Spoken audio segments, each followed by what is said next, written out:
আমাৰ কাৰণে এক খুব মানে महत्वपूर्ण আমাৰ কাৰণে महत्व আছে আমাৰ আৰ তেখেতৰ আশীৰ্বাদ তেখেতৰ অৱদান এই কথা আমি সকলোৱে জানো যদিও তেখেতে বিদেশৰ পৰা আহিছে তো আহি আমাক ইয়াতে যে সাক্ষাৎ দিলে আমি তাৰ কাৰণে ধন্য হৈছোঁ আৰু প্ৰভু প্ৰেমানন্দৰ যি কৃতিত্ব এই কৃতিত্ব অকল অসমতে নহয় ভাৰতবৰ্ষত নহয় বিদেশতো তেখেতৰ শিষ্য ভক্ত তেখেতৰ আছে আৰু ই আমাৰ কাৰণে বিতৰ্ক নহয় এইটো অসমৰ কাৰণে গুৰু আমাৰ অসমৰ কাৰণে গৌৰৱ আৰু গুৰু আমাৰ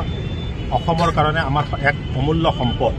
এই সম্পদক কেনেকৈ আমি আগুৱাই লৈ যাব লাগে সেই কথা আমাৰ অসমীয়া সমাজে অসমীয়া ৰাইজে অসমৰ কৰ্মীসকলে সকলোৱে এই কথা আমি জানো আৰু সেই কাৰণে প্ৰভুক আমি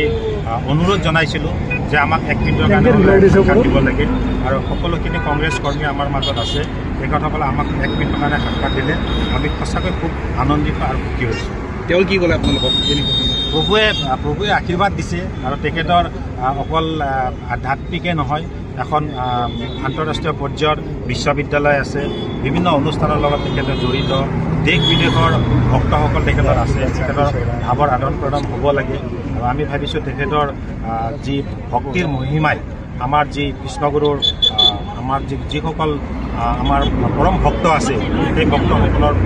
প্ৰেমৰ বাণীৰে যাতে আগন্তুক দিনত অসমৰ মংগলময় হয় তাৰে তেখেতে কামনাও কৰিছে আৰু আমিও খুব সুখী অনুভৱ কৰিছোঁ এই যিটো আশীৰ্বাদ দিয়া বুলি ক'লে আপুনি 26ৰ কাৰণে কিবা ভাল খবৰ আহিব নেকি এইটো নিৰ্বাচন কেন্দ্ৰিক নহয় আপোনালোকে ভুল নুবুজিব কিয় আমি নিৰ্বাচনৰ কাৰণে ইয়াতে তেখেতৰ আশীৰ্বাদ ল'বলৈ অহা নাই তেখেত প্ৰথম কথাটোৱে মই কৈছোঁ যে বিতৰ্ক নহয় গুৰু আমাৰ কাৰণে এক সম্পদ আৰু আমাৰ কাৰণে অসমৰ কাৰণে এক গৌৰৱ এইজন এখেতৰ এনেকুৱা গুৰু যদি বাহিৰত আজি ৱেষ্ট বেংগলত থাকিলেহেঁতেন ৱেষ্ট বেংগলৰ মানুহে আৰু বেছি আদৰি ল'লেহেঁতেন আৰু আমি সেইকাৰণে অসমীয়া সমাজক অসমীয়া ৰাইজক অনুৰোধ জনাইছোঁ যে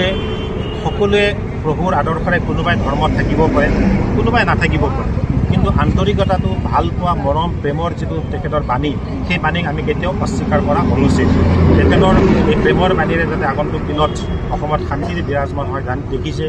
যে অসমৰ কি ধৰণৰ এক হিন্দু মুছলমানৰ নিচিনা ৰাজনীতিৰ পৰিৱেশৰ সৃষ্টি হৈছে এইবিলাক অপায় অমংগল দূৰ হৈ সমাজখনক কুলষিতৰ পৰা আঁতৰাই ৰাখি সমাজখনক বৰ্ধিতভাৱে আগুৱাই লৈ যাওক ভগৱানৰ ওচৰত প্ৰাৰ্থনা জনাইছোঁ কৃষ্ণগুৰুৰ ওচৰত প্ৰাৰ্থনা জনাইছোঁ শংকৰদেৱৰ ওচৰত প্ৰাৰ্থনা জনাইছোঁ কৃষ্ণৰ ওচৰত প্ৰাৰ্থনা জনাইছোঁ সকলোৰে ওচৰত সেৱা জনাই আমাৰ আজি অনুষ্ঠান আৰম্ভ কৰিছোঁ আজি দেখিবলৈ পাব যে বিমানবন্দৰত হেজাৰ হেজাৰ মানুহ তেখেতক আদৰি নিবলৈ গতিকে যিসমূহ বিতৰ্ক আছে বিতৰ্কৰ অৱসান কৰে সকলোৱে তেখেতক আদৰিব আনিছে গতিকে এই পৰিৱেশটি অনাগত দিনত কি বাৰ্তা দিয়ে এই বিতৰ্ক ডেফিনেটলি মই সেইটোৱে কৈছোঁ যে প্ৰভুৰ কাৰণে বিতৰ্কৰ সৃষ্টি হ'ব লাগে সমাজ এখনত তেখেতৰ যি বাণী সমাজ এখনত তেখেতৰ যি আধ্যাত্মিকতা